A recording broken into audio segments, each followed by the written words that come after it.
Salut, c'est Romain, bienvenue dans un nouvel épisode du podcast Parlons Design. Et dans cet épisode, je vais terminer la petite série que j'avais réalisée sur les lois de l'UX, donc tirée du site Laws of UX. Laws of UX. Donc j'avais commencé cette série il y a peut-être 10 épisodes de ça, j'avais fait les 2 premiers épisodes sur les 14 premières lois proposées sur ce site, et donc là il en restait 5, je les avais jamais faites, donc je me suis dit que c'était pas mal, surtout que cette série avait plutôt plu. Et du coup on va commencer immédiatement, donc avec la 15e loi proposée sur ce site, qui est d'ailleurs en description du podcast, qui est la loi de Postel. Donc l'idée, c'est qu'il faut être empathique des actions de l'utilisateur, mais droit dans les informations envoyées. Donc tout simplement, une représentation assez visuelle, c'est l'exemple d'un formulaire. Le formulaire doit comprendre ce que dit l'utilisateur de n'importe quelle manière qu'il le dise, qu'il le propose au formulaire, mais le formulaire doit envoyer les informations d'une manière très codifiée au serveur, vraiment très droite dans l'idée où ça doit vraiment correspondre à ce que vous souhaitez pour pouvoir bien traiter l'information derrière. Mais le formulaire doit tout faire pour que ce soit le plus simple pour l'utilisateur. Ça peut être notamment avec des champs un petit peu aidés qui vont permettre à l'utilisateur d'aider à la mise en forme, de mieux placer les chiffres. Par exemple, s'il faut 8 chiffres, montrer que cet input attend 8 chiffres différents. Comprendre par exemple plusieurs façons d'écrire une adresse, mais ensuite par contre l'envoyer dans votre base de données, dans vos informations d'une manière très codifiée qui vous permettra un meilleur traitement.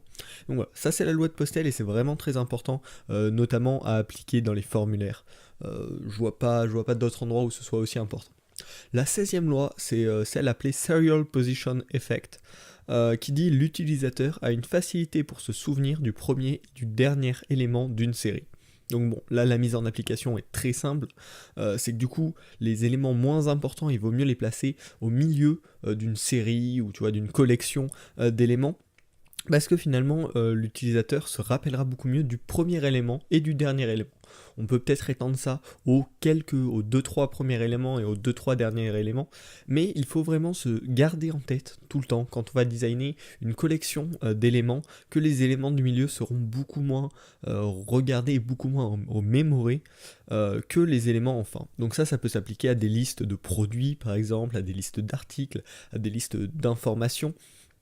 Et donc voilà, pensez-y tout simplement. En fait, toutes ces petites lois, c'est des trucs qu'il faudrait se remémorer à chaque fois qu'on crée une interface, quoi.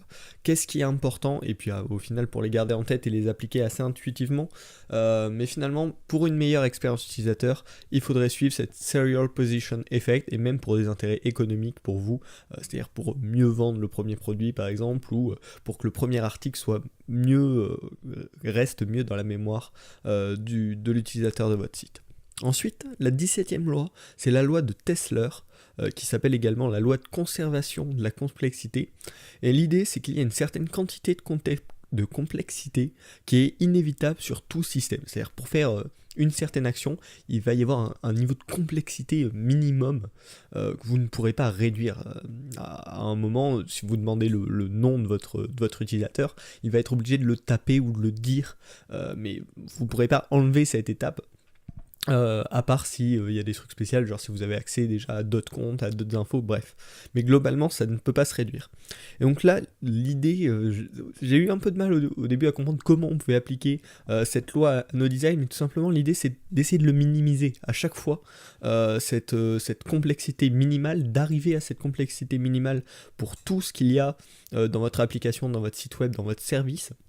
Et comme ça, si l'utilisateur sait qu'il peut faire des actions normales très facilement, il sera peut-être plus tenté d'aller découvrir les fonctions plus complexes de votre projet, qui elles aussi seront moins compliquées que ce qu'il avait imaginé.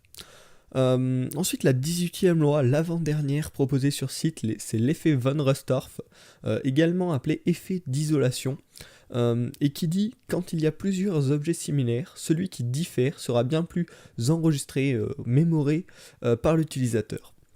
Donc bon, ça paraît assez intuitif on va dire, mais du coup l'idée ça va être de vraiment faire ressortir le contenu important, le faire ressortir de manière visuelle. Et ça, c'est d'ailleurs un truc pas mal à la mode en ce moment, même sur des paragraphes de texte où on a des mots qui ressortent parce qu'ils sont en gras, parce qu'ils sont d'une certaine couleur, parce qu'ils sont plus gros, parce qu'ils sont encadrés, enfin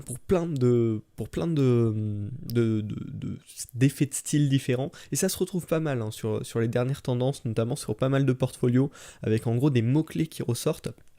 Et finalement, c'est vraiment une bonne pratique d'expérience utilisateur, parce que personne, enfin vraiment une toute petite minorité des gens va lire l'entièreté du contenu des paragraphes présents sur votre site. Et du coup, en faisant ressortir les mots-clés, l'utilisateur va pouvoir parcourir votre site, votre app, enfin bref, la chose que vous avez designée, tout en gardant en fait, tout en comprenant l'essentiel, les idées que vous voulez faire ressortir, et celui qui veut approfondir peut lire le texte entier.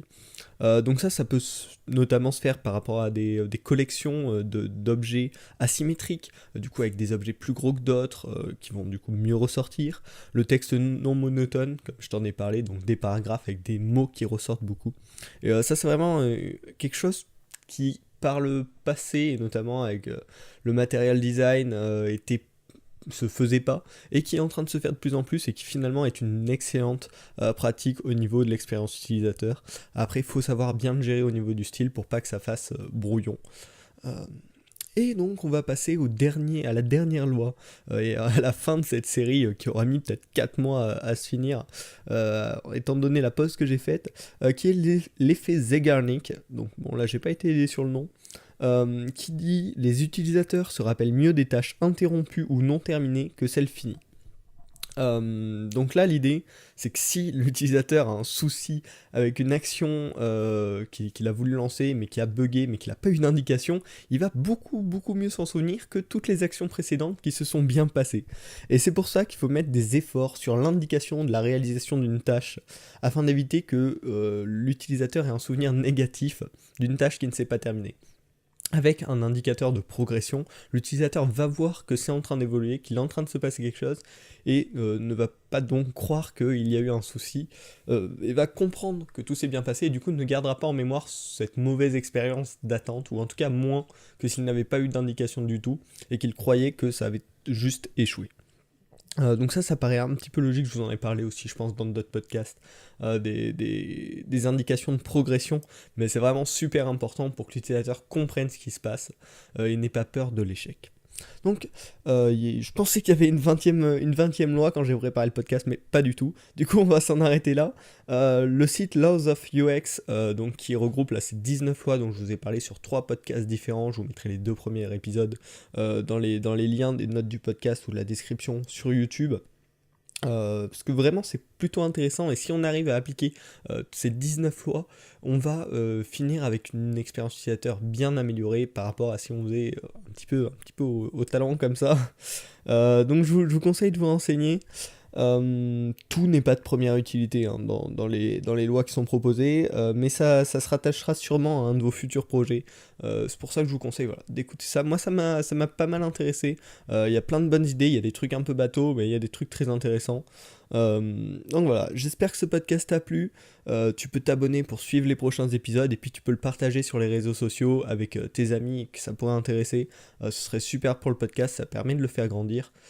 Donc voilà, ce serait top. On se retrouve la semaine prochaine pour un nouvel épisode de Parlons Design.